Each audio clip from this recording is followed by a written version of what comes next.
Okay, folks, let's get started. Hi, my name is Chirag. I graduated from the University of Maryland with a master's in environmental engineering last year. I think that's the May of 2019.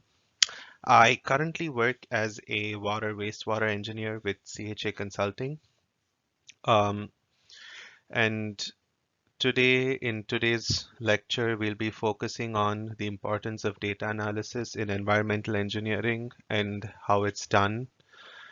Uh, Data analysis has a wide range of applications in our field. Um, you will use it a lot in laboratory and research settings. You also use it a lot in professional and industry settings as well. Um, I'm sure all of you are doing the 411 labs, and that that is a lot of data analysis. Um, in my role, I do everything water, wastewater related. Um, in our firm, we do not, uh, they, well, my seniors do not like to have the junior engineers specialize in just one aspect of wastewater engineering or water engineering. They usually um, put us through a cycle of everything. So at least at the junior level, we're kind of a jack of all, master of none type of engineer. Which is good. It's good to know all aspects because they're all interrelated somehow, and issues from either side will show up everywhere. So for now, I've been largely focusing on wastewater treatment process design, and occasionally I do a little bit of sanitary sewer design and rehab work. Your sewer systems are the biggest assets of each town, and if you cannot safely collect wastewater from houses and send it to a wastewater plant, you then have a very, very big problem. Similarly, you're able to treat all your water, but you need to know how to distribute it safely and efficiently to households and other businesses that need it. Um, Within the wastewater process design, I also do a lot of well, it's technically called mechanical engineering, but we just, we do it regardless, which is inter-process plumbing and stuff like, and a little bit of electrical work as well. I don't do too much of electrical work, but I do a lot of plumbing design because um, the water has to flow from one process to another. Some firms will have mechanical engineers do that.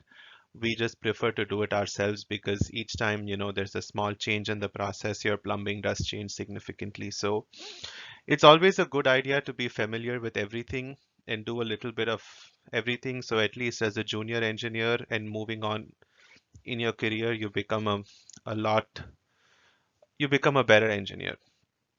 Um, and apart from all the engineering stuff, I also do a lot of financial analysis for our clients, and that kind of forms a very big part of engineering. If you don't have the money, you really can't design and build anything. So we typically look at their finances in terms of what is their revenue and how much they're spending on operating and maintaining the plant.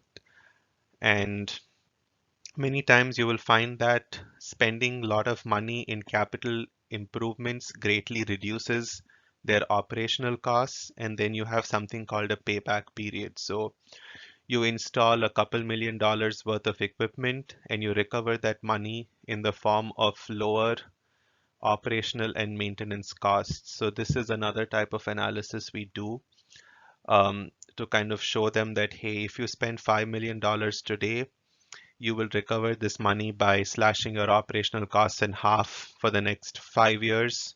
And then once you recover all your costs, then you start saving money and you can use that for future upgrades. So in today's lecture, we will focus on the need for data analysis and how it's done. So I'll probably just go over why we do it. Um, the second is I'm going to be focusing on data analysis in wastewater treatment because that's what I do.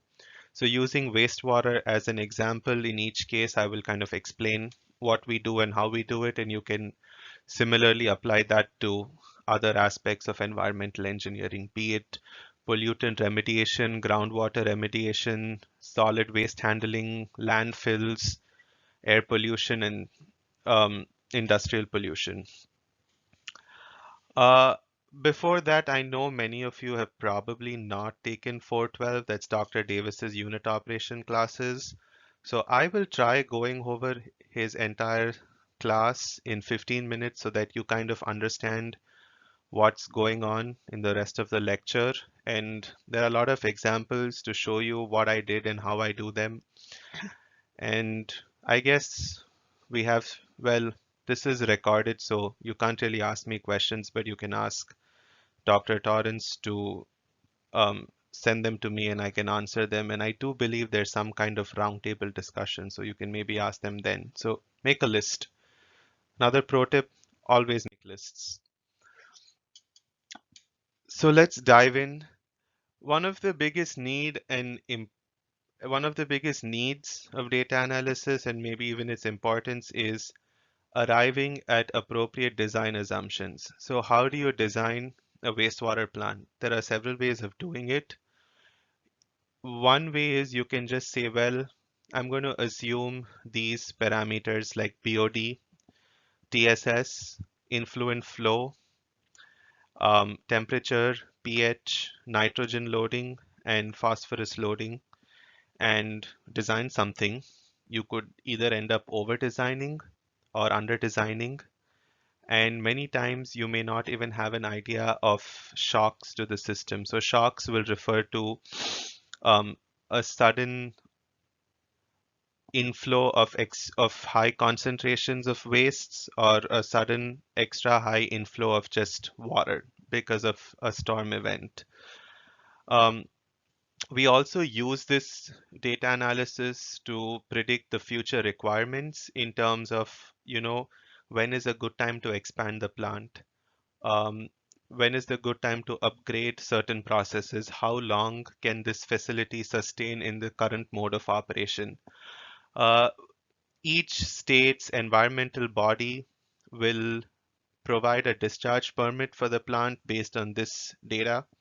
So every day, every day, every week, or every month, depending on what the discharge permit calls for, these wastewater facilities are required to submit this information to the local Department of Environmental Quality or Department of Health or whoever manages their permits. The state of Virginia, well, they call themselves the Commonwealth, but I disagree with the term. The state of Virginia has Virginia Department of Environmental Quality that oversees all their effluent permitting. And our permits here are called VPDES, that is the Virginia Pollutant Discharge Eliminating System or something like that. I forgot the full form because we don't use the full form every day. Maryland, on the other hand, uses the NPDES system. That's the that's the National Pollutant Discharge and Eliminating System. So depending on the state, some states prefer using NPDES. Odd states like Virginia like doing everything on their own. Um, so this is again, regulations are statewise and you have to be mindful of what each state's regulation calls for. The next use of this is financial planning. It helps the town understand when a next big upgrade is coming. Well, not a town, but each facility uh, predict when their next big upgrade is coming. And some upgrades can be expensive. They can be a couple of $1 million. So the towns need to be able to plan for such an expense. Um, I keep referring to things as town because most of the wastewater plants I work with are owned by towns. Some of them, like DC Water, are owned by private bodies. And some of them are owned by service authorities. So when you do your financial analysis, you also have to see who the owner is. Towns typically have lower revenue through sewer bills, water bills, and taxes. And no, sorry, they have lower revenues through sewer bills and water bills, but higher revenue through taxes. And private bodies will charge more through sewer bills and water bills. So that is their primary source of revenue. Um, and these subtle differences in ownership does make a big difference in financial planning. Anything to do with a town will require approval from a town council or a city council or whatever the local governing body is. If it's a private institution, if the wastewater plant is privately owned and operated like by a service authority, then there's an executive board that will meet every couple of months to decide whether is it worth renewing that system or not. So those are other things that we also deal with every day, not just the engineering alone. Um, and another very, very important aspect or need for data analysis is making sure your plants operate correctly. You need to keep measuring various parameters to make sure that the plant is where it's supposed to be and it's operating as designed. If not, you will violate your discharge permit and you will be in a lot of trouble. So let's move on to wastewater treatment. So this slide and the next slide has more of a pictorial representation of how it's done. So just to make things simple for this lecture, you can kind of subdivide wastewater treatment into these 5 subcategories. You have pre-treatment, which is basically when the influent arrives at the wastewater plant, you screen it and you remove grit. Screening will typically remove any large chunks of waste. People like flushing paper towels and other things that are not supposed to be flushed. I've seen glass bottles also pop up. I have no clue how glass bottles got in there, but I've seen beer bottles come out of wastewater systems. And grit removal is like sand. They're just heavy solid particles that can be removed very easily, either by sending it through some type of vortex or just a quick you just slow down the speed of the flow of the water and this will settle down. After pre-treatment is done, you have primary treatment, which is primary sedimentation or primary clarification.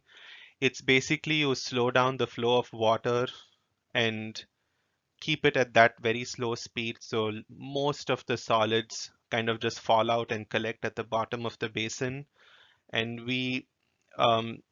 I think there's an error in the slides. It's supposed to remove 65% of TSS and removes about 35 to 40% of BOD.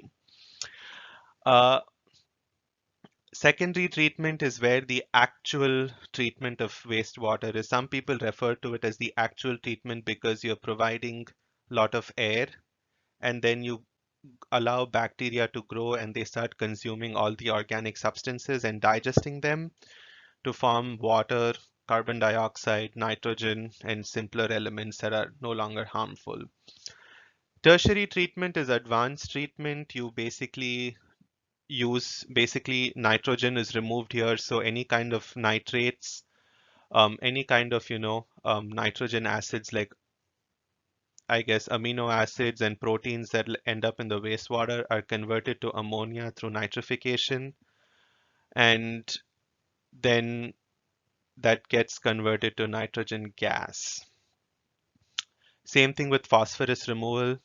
Phosphorus needs to be removed. It is a nutrient that can cause issues when discharged into the environment. It's usually done as biological. It's done biologically in some places, it's done chemically in others. That again depends on the chemistry of the plant, and when you start designing this, you'll have to look into your options in a detailed fashion. And of course, there is disinfection. You have to disinfect the water. Smaller facilities prefer UV disinfection because the water flows through a channel. You have your UV lamps. It's exposed to the UV lamps and then it goes on its way. Larger plants will also chlorinate the water and then dechlorinate them and then discharge it into the environment. Each process has its merits and demerits. And then finally, you have solids treatment and disposal from your primary treatment and secondary treatment and tertiary treatment. All these processes generate a lot of solids, and all of those solids are usually treated and disposed. Large facilities will anaerobically digest them. Smaller facilities will aerobically digest them and then stabilize them and dispose them. And there are also a lot of patented processes which we look at to stabilize sludge. This is this kind of goes over pictorially the whole process of wastewater treatment. So you have your screens here. After screening, it goes to your grit chamber. It can be a vortex grit or an aerated grit. And from the grit chamber, usually it's pumped to an EQ basin, and from an EQ basin, they release the flows in a more controlled fashion to the process. Um, and that EQ basins are not shown here, but from the EQ basin, it goes to your primary sedimentation tanks. Many times in the primary sedimentation tanks, ferric chloride will be added to precipitate out phosphorus. So before it enters the tank, there's a chemical injection system that will start injecting a little ferric chloride. When you add ferric chloride, you have to be careful. It can mess around with the pH and shock the downstream processes. So that's the downside of ferric chloride, but it's the it's one of the fastest and most efficient ways of getting rid of phosphorus. And it also helps in treating your solids because um, ferrous and ferric ions make the sludge less hydrophobic. So the solids can like release their water more easily. And then your dewatering technology that you use, in this case, it's a centrifuge or a belt filter press or whatever the technology may be, can remove this water a lot more easily. And then from this sedimentation tank, it goes to the secondary reactor where you have a lot of air that's being bubbled through. And from there, it goes to a secondary clarifier or a secondary sedimentation basin. The solids that are collected out of the secondary sedimentation basin is many times recycled back as a seed sludge. That's why it's called an activated sludge process, because you need to provide a starter culture back, and that will help the bacteria grow and sustain growth. And I guess if you've finished watching Adrian's lecture, he would have spoken a little bit about modeling, and this is like the big thing in activated sludge processes is modeling the recycle correctly. If you overdo it or underdo it, you will have problems. If you overdo it, your sludge age will increase, and increase in sludge age will cause filamentous growth. You don't want filamentous bacteria in your system, and they become hard to dewater. So again, there's like a very fine point in that design. So always good to be careful here. And this is a parameter that's measured often enough. The the total sludge that you recycle is called waste activated sludge and recycle activated sludge, RAS and VAS. And then the design parameter of this secondary reactor is MLSS, or mixed liquor suspended solids. That is, we just call it suspended solids because most of your solids just boil down to bacteria. So mixed liquor suspended solids is what you design your reactors around. And for a normal reactor, it's usually about 2000 to 2500 milligrams per liter.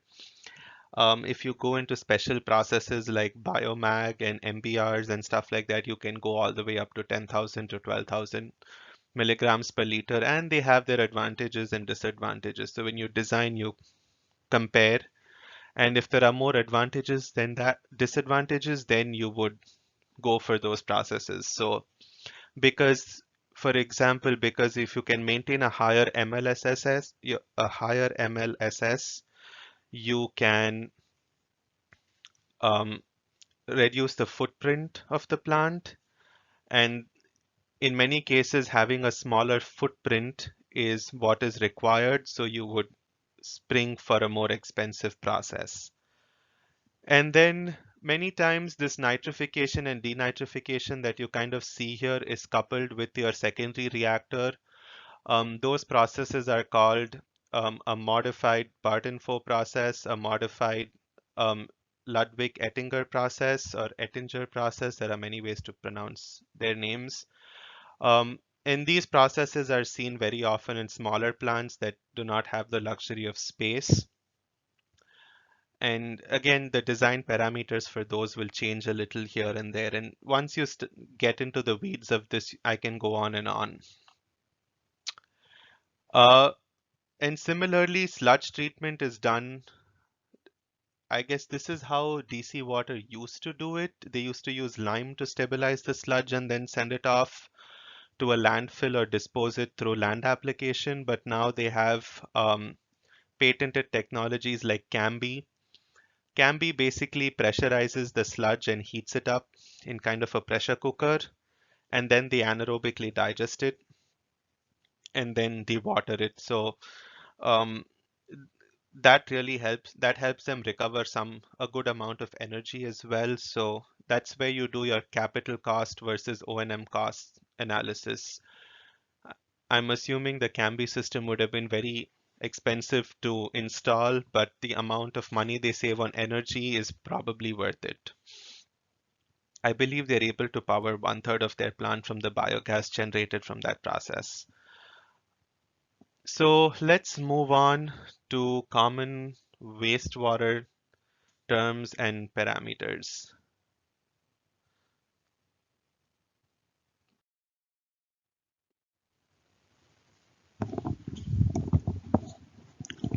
So BOD 5 is a 5-day biochemical oxygen demand.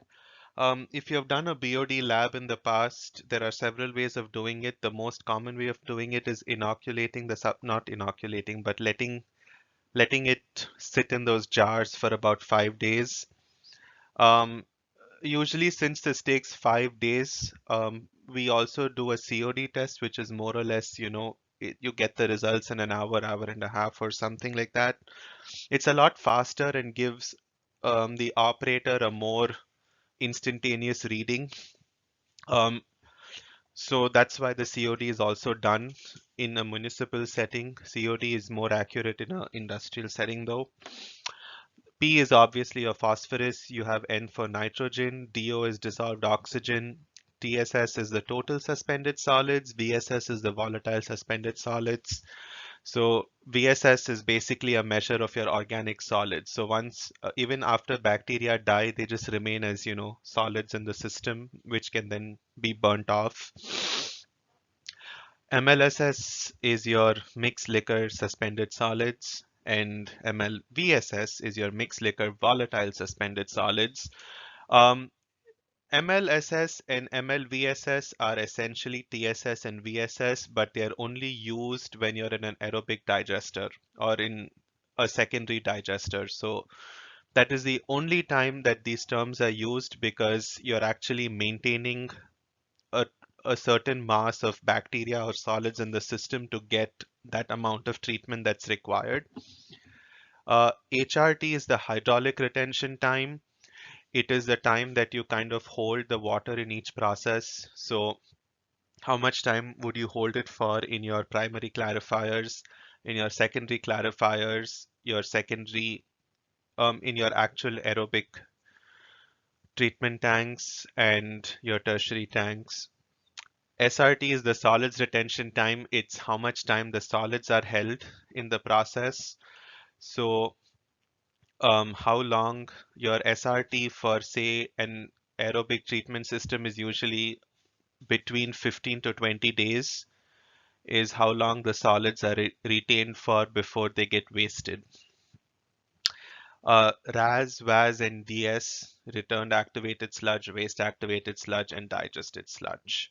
So these are just some terms that you'll see a little through the lecture, and these are the most commonly measured chemical parameters at a wastewater plant. Let's move into some of these more special technologies. There are lots of them. I've listed only a few.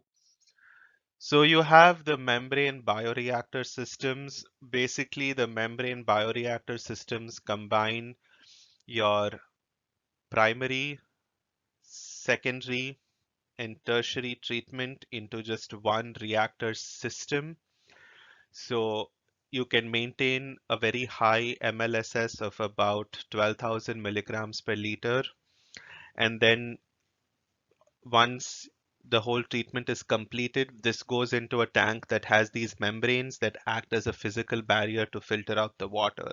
I recently designed such a system. They're very expensive, but they can take a very, very small footprint. So if you're trying to build something out in a forest and you can't clear too much of land, this is the way to go. The biomag is a patented system where in your activated sludge process, you add magnetite, you add powdered magnetite, which allows you to operate at a marginally higher MLSS of about, I think, 6 to 8,000 milligrams per liter, because if you operate at too high an MLSS, it becomes difficult to settle out the solids. So this is where the addition of this biomag comes in. When you add the magnetite binds to the solids and allows them to settle out a lot faster. Um, so I worked with these two systems very recently, which is why I put them up there. And there are special readings that need to be taken for these type of systems, which we will discuss in brief. So autothermal aerobic digestion is another patented digestion technology for solids handling and stabilization. They're basically some type of new bacteria that aerobically digest sludge at a very high temperature. So so these bacteria generate a lot of heat as they digest the sludge. So you need special heat-proof tanks that can kind of maintain that heat. And this allows you to obtain a class A sludge. And typically paired with this aerobic digestion, this ATAD has to be an SNDR system. It stands for a simultaneous nitrification and denitrification system.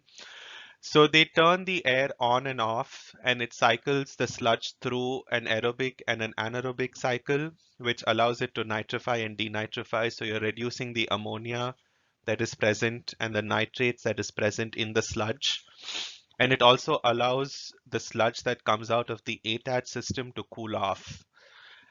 This sludge is very nice to dewater, but it's also a very expensive system. So if you have a small footprint but a lot of sludge to deal with, this is the way to go.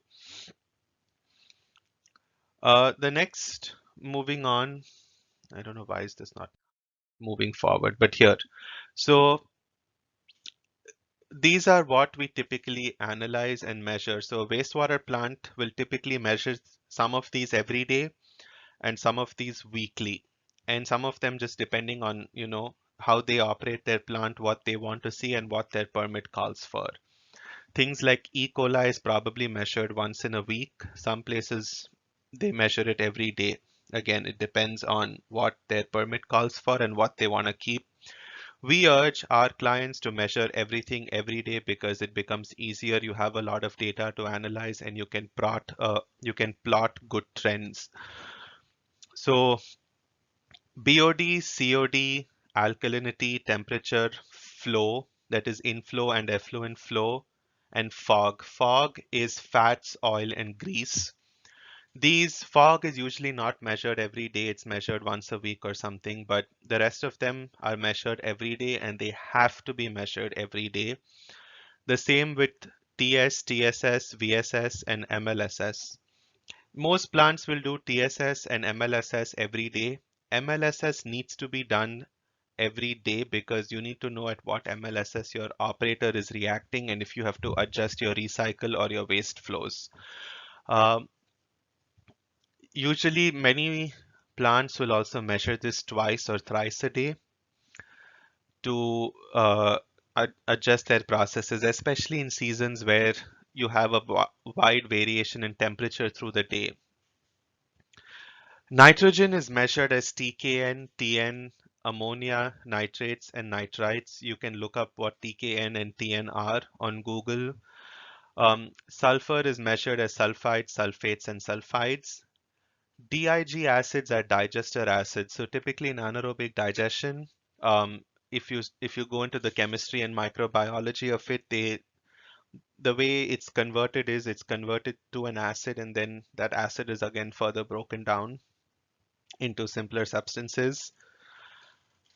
Magnetite, ORP, and transmembrane pressures are measured as part of those special processes, as examples. So what is the magnetite in your system?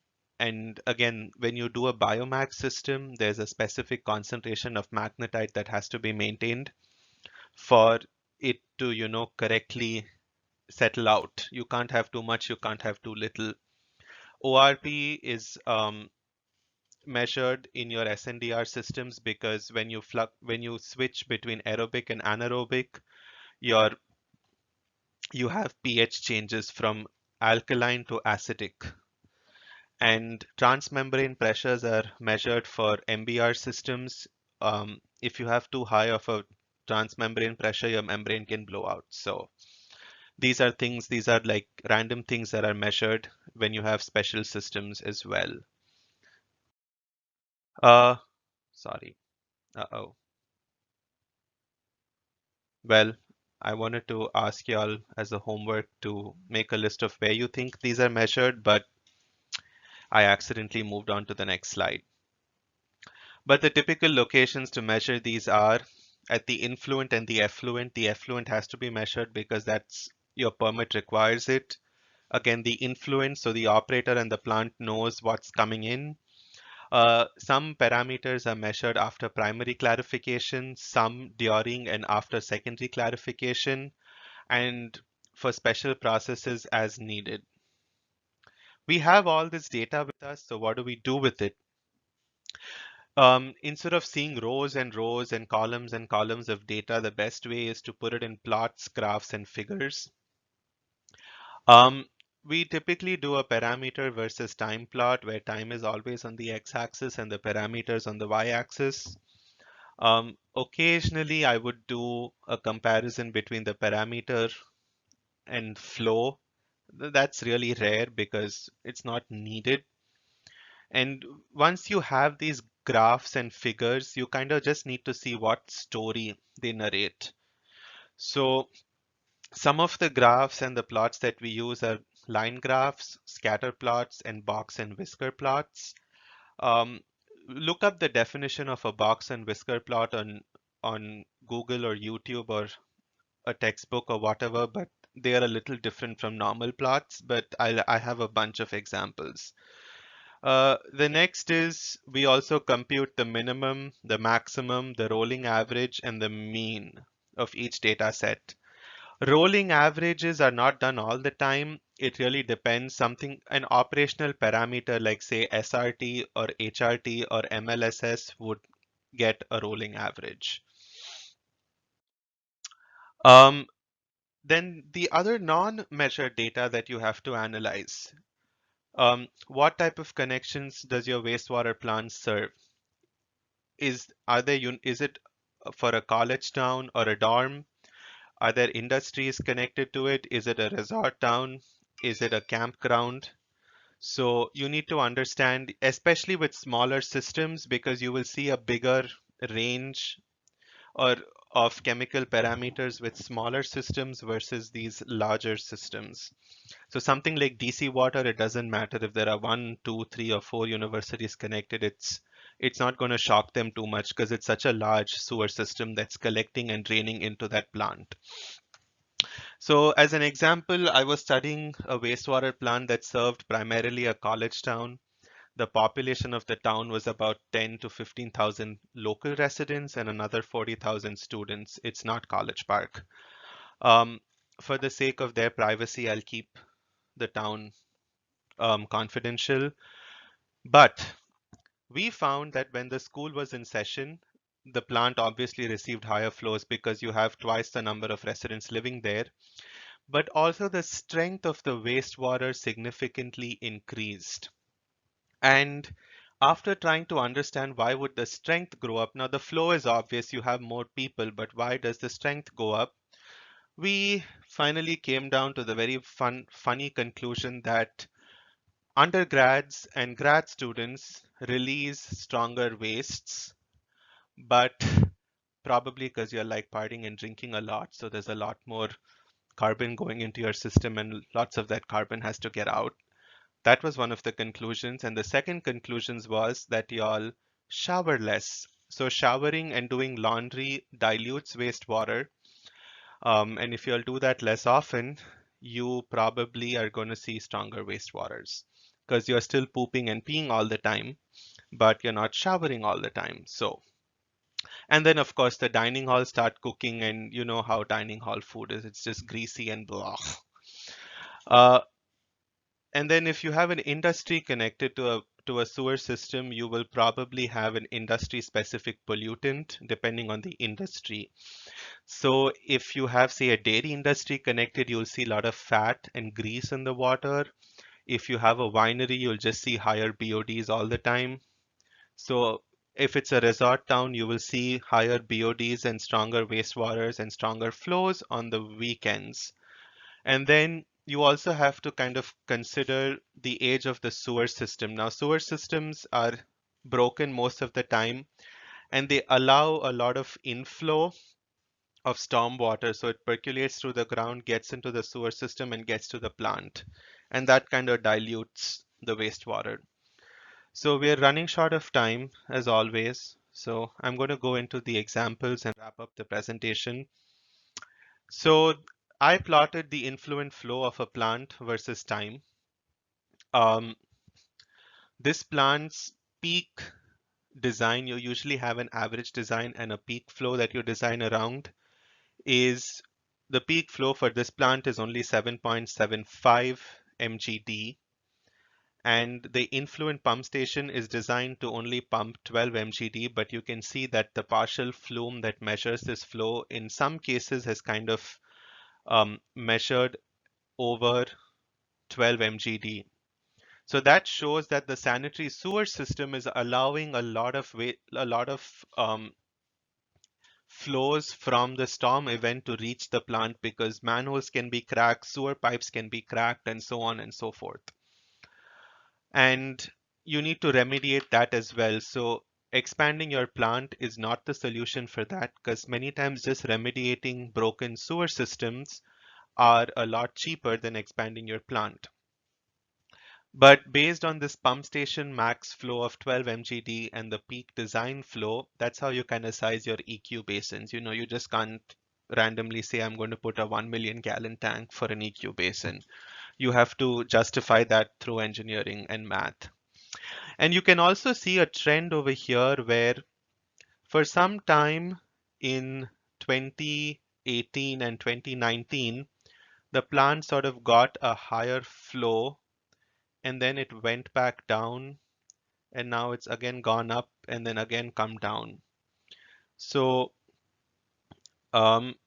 this again was because there was an industry that started and then it left, and there were a whole bunch of issues with that. So, but it's good to see all of this data because when you're resizing or re-rating a plant for higher flows, you need to know what a good average is.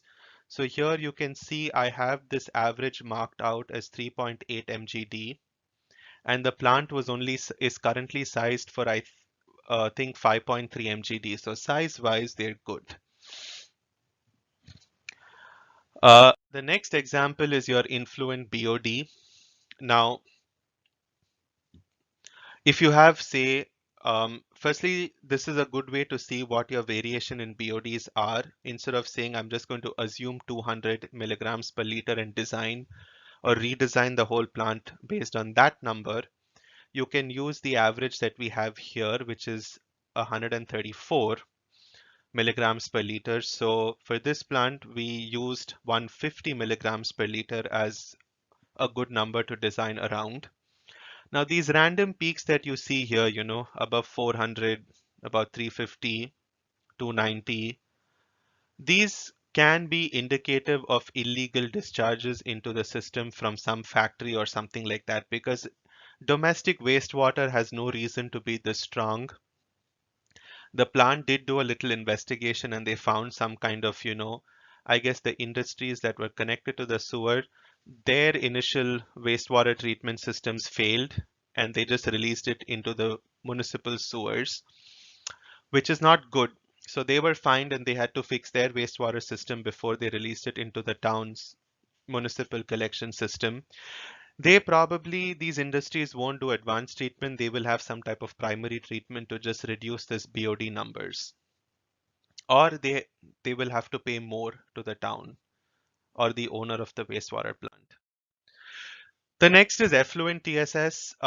This plant's permit was set at about, I think, 30 milligrams per liter was the discharge permit, but they were violating their permit because they had their processes upstream were fouling and they were actually overflowing solids from their secondary clarifier. The whole point of a secondary clarifier is to remove solids, but the way the clarifier works is the water enters in the center of the tank and it keeps rising to the top, and there's an overflow weir at the top from where the water overflows out, and they were overflowing solids this from their clarifiers. And I think I have another slide that explains why they were overflowing from their clarifiers. Yeah, it's the next slide. So as you can see, they have these random peaks of effluent TSS of about 600 milligrams per liter because they were overflowing harmless solids. Um, they didn't get into trouble because the solids were still being disinfected in the UV lights that they have, but that fouled the UV lights as well, and the bulbs had to be cleaned and replaced and so on. We finished our analysis of the problem around mid-February, and since then they are no longer violating their permits. So this is a plot of SRT versus time, and it's for this goes back to example 3A, where I had explained why this plant was, where I just said that the plant was violating their permit. So a typical solids retention time for this plant is at about 20 days. But as you can see, they were holding their solids longer in their tanks, and that caused issues with settling them out, number one. And number two, it was also indicative that their solids handling system was failing. They didn't have enough storage to store their wasted solids, and their equipment that was dewatering the solids was not functioning correctly. And we had to do a chemical study of what was the best polymer and provide them with more storage. So they converted an abandoned tank to a solid storage tank, and now they're doing just fine. And basically by looking at these two graphs, I could kind of figure out what was wrong with their system. So it took me time to make these graphs, weeding through the data, removing outliers, and there are some days where they just didn't measure them, so removing those and then plotting it.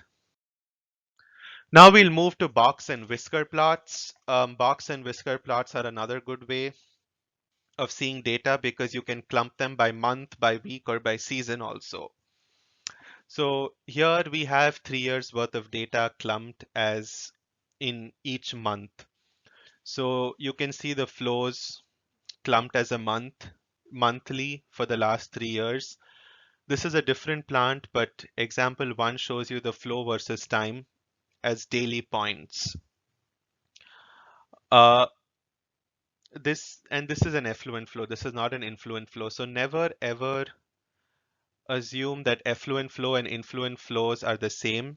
Effluent flows are subject to equalization and can never be used as a substitute to influent flows. And also the effluent flow has a measuring device. It's usually a partial flume, and this plant can only measure up to 12.5 mgd. So any flow over 12.5 mgd is shown as only 12.5. This XYZ years is basically, in this case, it's 3 years. In some case, we put 10 years of data.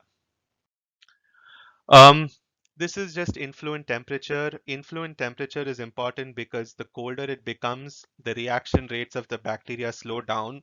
So we also need to see what the temperature is. Just because it's a 90 degree summer outside, your temperature, your wastewater temperature is not going to be 90 degrees. I guess it's in this case, it's in the range of 20 degrees Celsius. Um, so it's always good to do a plot like this so we can see over the years what the min, max, and average temperature was right through this box and whisker plot. So look up how a box and whisker plot is constructed, and then this will make a little more sense. But these lines over here show the absolute mean. Um, this solid box will show you the most occurring um, data in that range. And then these are the extremes, and then these dots are the outliers. So in this case, I would assume a design temperature of 12 degrees Celsius. You usually use like BioWin or another modeling software to model it in. So I would put 12 degrees Celsius for this plant. Now we'll use this post-equalization measure of alkalinity as, as a design parameter, and how it helps the operators make sure the plant operates correctly. Excuse me, and how me as a designer will use this information to design or help them upgrade their activated sludge system.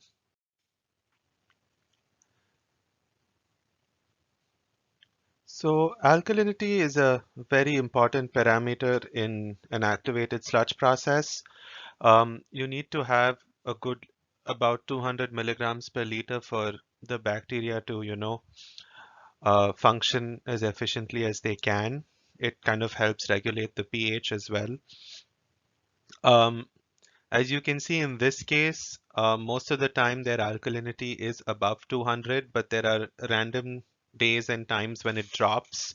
The reason for these drops could be there is a huge inflow event, so there's just a lot of rainwater or that just dilutes everything down. Rainwater should typically be rich in alkalinity because it dissolves carbon dioxide as it kind of gets into the system, but many times not. There are a lot of reasons, and we don't really care, but in we do care, but in this case, it's not happening that often. So each time they find alkalinity really low, the operator is just as easily able to, this particular facility, they pick up magnesium hydroxide powder in big mugs, like a coffee mug, or a bigger cup kind of thing, and they just go and sprinkle it over their activated sludge system. Depending on how low it is that day, they kind of know how much they're supposed to sprinkle.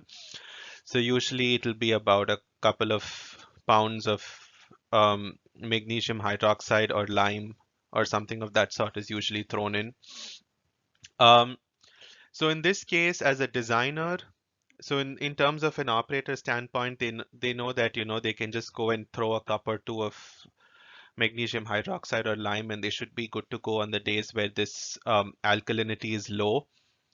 In As a design engineer, and from my view, I know for a fact that I do not need to bother about providing this facility or designing some kind of complicated chemical feed system to constantly feed magnesium hydroxide because they don't need it.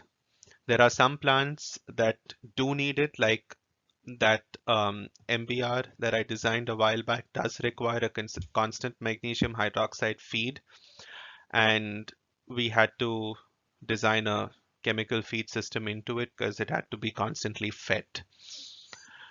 Uh, so this is important because I know that I don't have to throw in a chemical feed system, and it's going to save the client money. It's going to save, me a lot of time, and also I won't look like a fool for providing something unnecessary.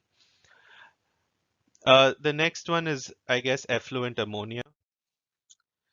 This plant is definitely struggling with meeting their discharge ammonia limits. Um, as you can see in the winter months, especially because bacteria do slow down in the winter months as it gets cold. And I have the permit limits kind of drawn here as this dashed blue line. And this is not an immediate process. You know, the day it becomes cold, the bacteria aren't going to just suddenly slow down. As you can see, even though it's cold in November, they're still managing to get through to their permits. In December, um, they are definitely somehow managing, but not as much because this mean line is still below their permit limits. They're really struggling in Jan and Feb, and they have a huge range also. And similarly, in March and April, they're getting back on track because it's starting to get warmer. So their means are kind of down here. But there's still plenty of times or plenty of days where they have, violated their permit. So this is a good, quick way to explain to your client what's going wrong with their plant. It's a good way for you to visualize what's happening and what's needed to be done to improve this process and what is the extent of the issue. So usually permits are pretty forgiving. If you have 1 or 2 days where you kind of exceed the permit, it's fine because they also have daily limits. And more than the limits, they also check your loading. So a concentration is a mass per unit volume, but a loading is the mass per day. So loading is typically pounds per day or kilograms per day. And you may have a higher concentration that you discharge, but you're still not loading the same amount. Sometimes you may discharge a very low amount of either BOD, TSS, ammonia, nitrogen, but you will still exceed in your loading because that is loading becomes a function of the flow, not just it's a product of the flow and the concentration is loading and appropriate unit conversion. So when you look at these kind of things, you have to do it for both. I'm only showing it for milligrams, either in milligrams per liter or as loading. In actuality, I've done it for both. I just don't have the time to go over everything with you. This is another kind of graph that you can do. Now moving on from the box and whisker plots, this is more of, this has BOD loading, obviously. So you have 0 to 50 pounds per day, you have 50 to 100, you have 150, 100 to 150 pounds per day. And I think this is for I guess a 3-year period again. Um, so you can see there are about 40 to 45 occurrences of the plant having a BOD load of zero in the range of 0 to 50. It has about 40 occurrences of 50 to 100. It has another 35 occurrences of 100 to 150. So this kind of gives you, this you can see how often in a snapshot this plant is discharging more than what they're allowed. Um, I don't remember what the discharge permit for this plant is, but I think it's somewhere in this 250 pounds per day is how much they're allowed to discharge. So, um, excuse me. So this range is kind of where they're exceeding their permit, and this is what we will focus on reducing as we move to remediate their issues. Like I said, a holiday resort or a university town can kind of change the influence strength. So for that, it's again, box and whisker plots are very nice to see that change. And as you can see during holiday days, so we took long weekends, Thanksgiving, Christmas break, and winter break. This resort was seeing stronger wastewaters on the holidays. So it was close to about 180. And for this plant, when we redesigned the plant, I threw in a BOD of 200 milligrams per liter. Um, and then on Monday, maybe Tuesday, it must have gone up because the resort people must have done all the laundry. On Tuesday, people would have vacated their rooms on Monday. They would have removed the sheets and all of that. So there's always that. And then again, Wednesday, it's kind of low. Friday, it's kind of low. And usually people start arriving Friday late evening, and these measurements are taken in the morning usually. I do not know what happened to Thursday and Saturday's data, so But yeah, so this is another way of confirming theories, and this is how we confirmed our theories of college students being college students contributing to stronger wastewaters. So if you guys are being naughty, the wastewater engineer will know when you're being naughty by looking at all of this. Um, Financial analysis, I can't really show you too much of data because all of this is very confidential to each owner. Slide 4 does have a little bit of that. But just to kind of briefly summarize everything, we typically do a study of revenue and expenditures, how much money is coming in, how much money they're spending. They can be spending money on employee salaries, employee benefits, on fuel, on energy, on chemicals, on equipment operational and maintenance costs, and so on and so forth. They will be spending money on capital improvements, on regular improvements, and those type of things. So we see how much money they're able to generate. If it's owned by a town, some amount of taxes are given to them. Some percent of property tax and other taxes are given to them. Then they also have their revenue from their water bills and their sewer bills and their fees and so on. And then many times based on upgrades required for the plant to operate correctly, we actually suggest a certain percent increase in the fees to cover that cost. Usually it's just a couple of percent, usually about 4 or 5% increase in the fees. As an engineer, we make that recommendation, then it's finally up to them how much they increase. So if you see a fee increase, it's some engineer like me and you who have come up with that number. Um, and once you get into this and you start seeing how those facilities operate and how important they are, I actually told them to increase my sewer bill because I'm fine with paying them that little more money so they can operate correctly and not pollute the environment. We also do a capital cost versus payback period. A typical payback period that you would like to see is 10 years. Between 0 and 10 years, the earlier the better. So for instance, if a plant wants to replace their blowers that supply air to the activated sludge processes, um, the newest technology is screw blowers, and they're very efficient, but they're also very expensive. And we kind of see you're spending this extra $1 million upfront. How much time are you going to take to earn that $1 million back in reduced energy bills? And we found that to be 4 years, and the town was happy with that. So they were like, yes, in 4 years, if you're able to recover our energy costs and the lifespan of that piece of equipment is 15 years, we have savings of about whatever is 15 minus 4, 11 years. So then for 11 years after the first 4 years, they will be saving money on energy costs. And we do the same thing. You compare different equipment. Like if you're selecting an MBR technology, there are many companies that make this MBR technology.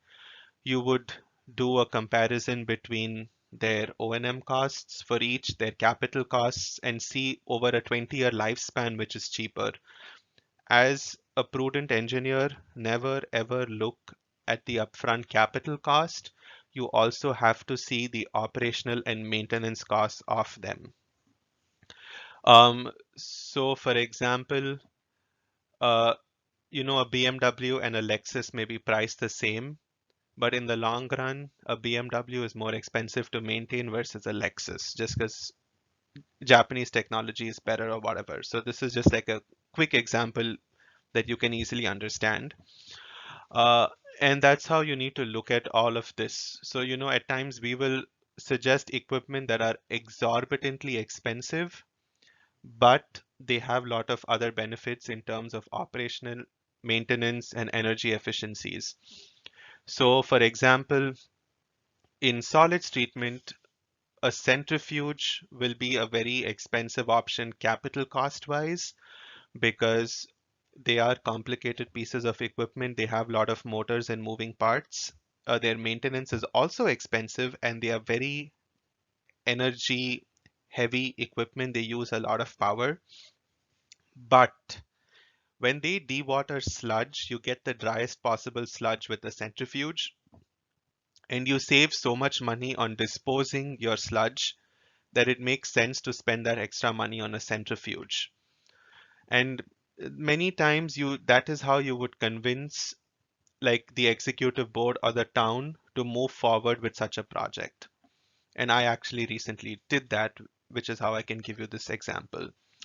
So that concludes this fun lecture. This is probably a very small part of what I do. I've just given you a little glimpse, and if you choose wastewater engineering in the future, this is also what you would probably end up doing largely. I hope you enjoyed listening to all of this and learning from this.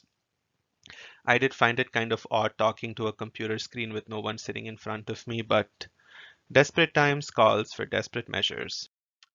Hopefully you guys can make a list of questions and send them through. I'd be happy to answer them. Good luck with the rest of your class and the future. Thanks.